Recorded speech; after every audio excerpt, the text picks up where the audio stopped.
you are enjoying these giant bedtime stories and want to follow along on the giant's adventures, please hit the subscribe button down below. Also, don't forget to like this story. Enjoy the meditation. Tell me a giant story. Are you ready to hear my story tonight?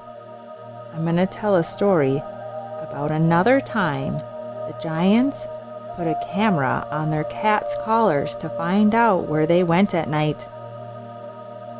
You know you're ready for my story when you're lying down in a comfortable position with your pillow and your blanket and any of your favorite stuffed animals.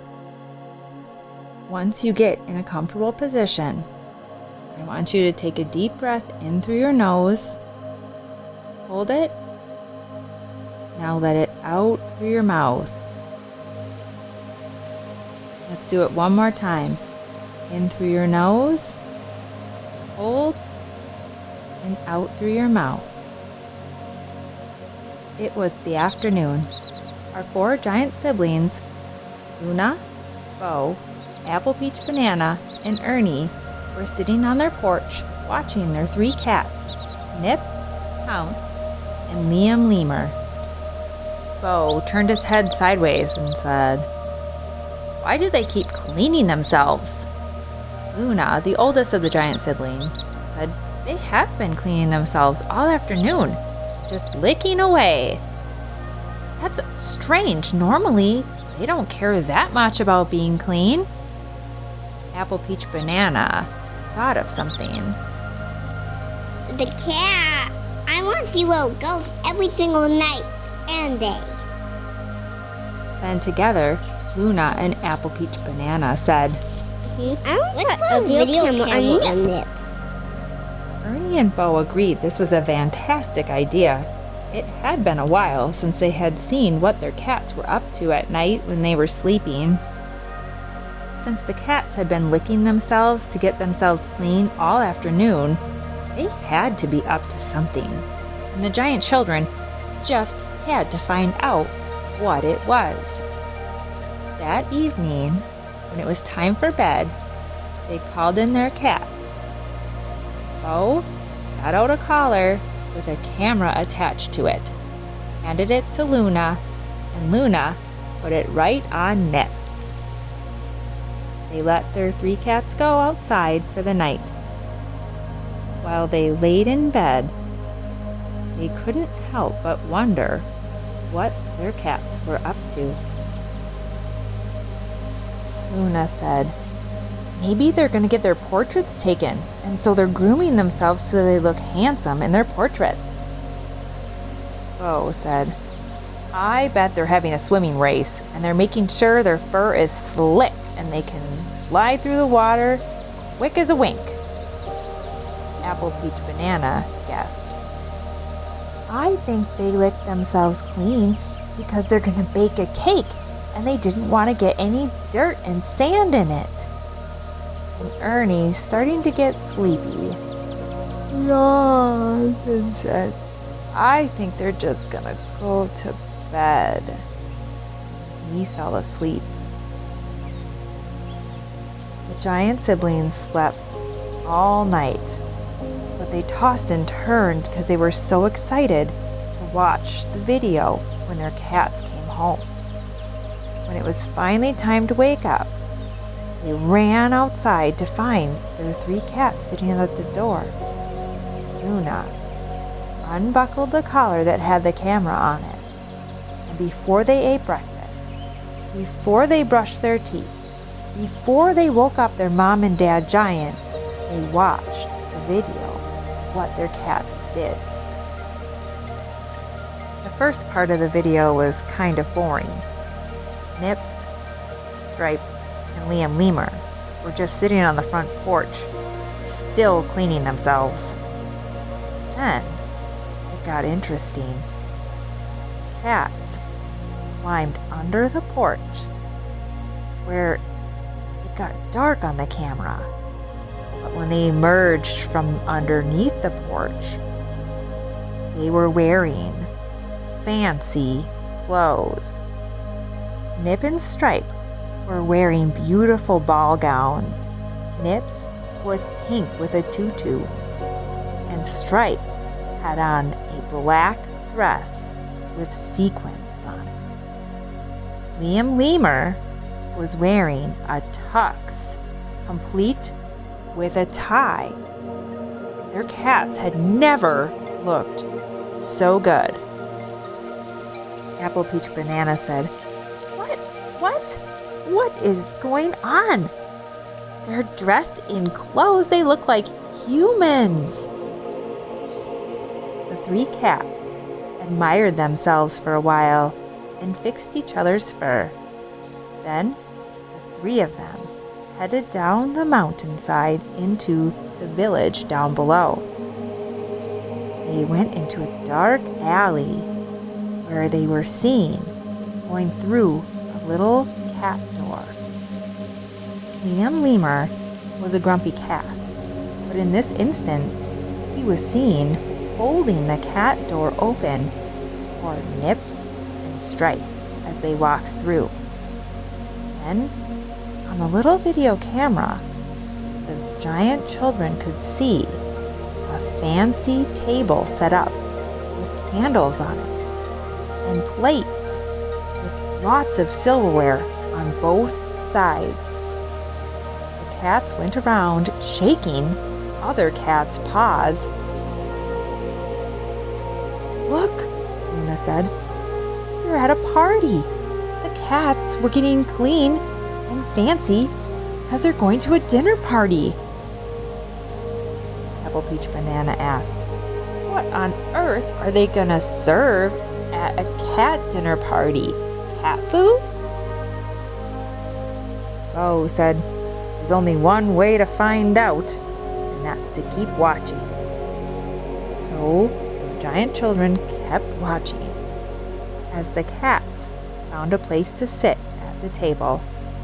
There was even cute little name tags, except cats didn't know how to spell, so there was different paw prints on each of the name tags. Nip, Stripe, and Liam Lemur seemed to be able to read these and find their place at the table. They were all three next to each other. There was also other cats there, wearing fancy clothes.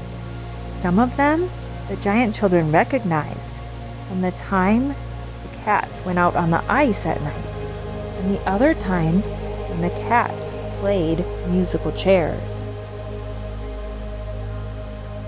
Before any of the food was brought out, one of the cats stood on two legs on their chair and gave a cat speech. At this time, there were dogs dressed in waiter uniforms walking out through kitchen doors holding silver platters filled with food. One of the dogs silently placed tuna on all three of the giant children's cats' plates. Then another dog came around and placed dinner rolls on all the cats' plates. Luna said, "I wonder how those cats talked those dogs into serving food for them."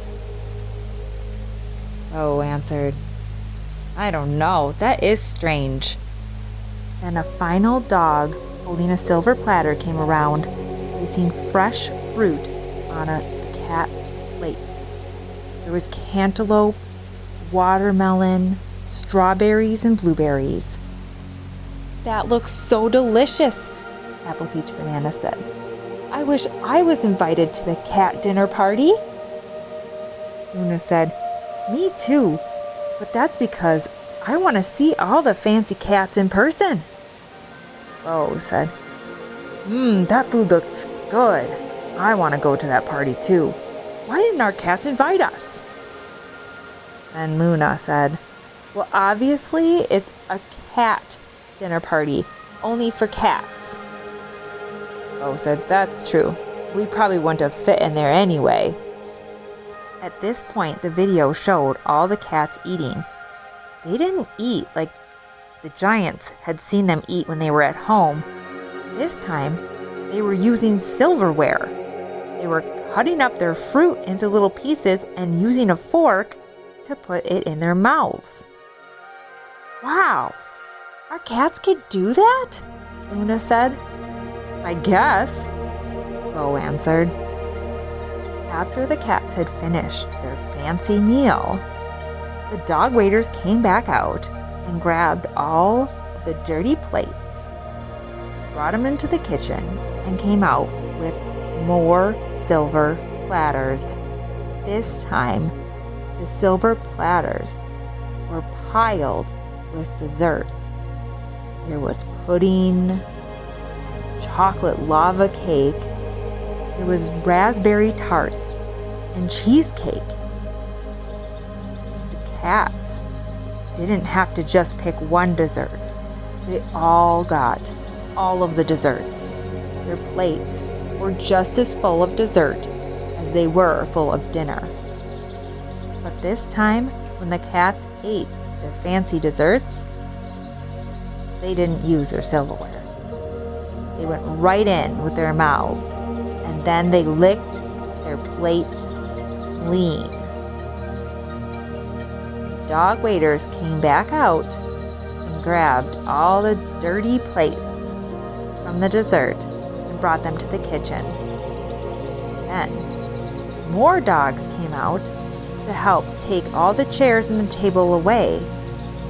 They were setting up for a fancy dance. There was the same amount of boy cats and girl cats. They all partnered up. Dan Lemur partnered up with Stripe. And Nip partnered up with another cat wearing a tuxedo. It seemed like they all knew this dance, because as soon as the music started,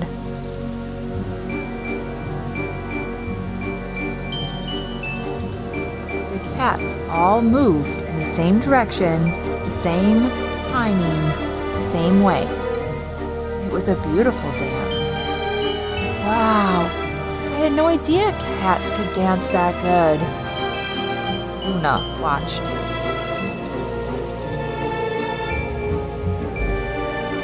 Look, they're twirling, Apple Peach Banana said.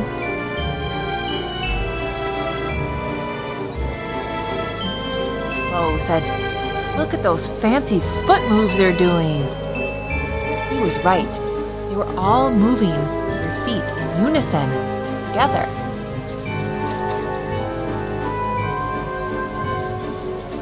Luna said, it's like they're synchronized swimming, except it's cats.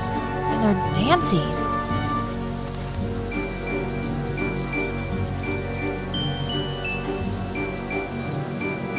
When the song was over, the boy cats bowed to their partners, and the girl cats curtsied to theirs. The rest of the dinner party was filled with more music, more dancing, and more cats mingling. And it was time for the cats to go home. The sun was just starting to peek up over the horizon, and the three giant cats were looking quite tired. Their fur wasn't quite as perfect now as it was when they had arrived at the dinner party. The three of them walked back out the cat door, through the valley, up the mountain, and back home. Curled up on the couch on top of the throw pillows, the three cats slept and slept and slept. The end. Good night, giants.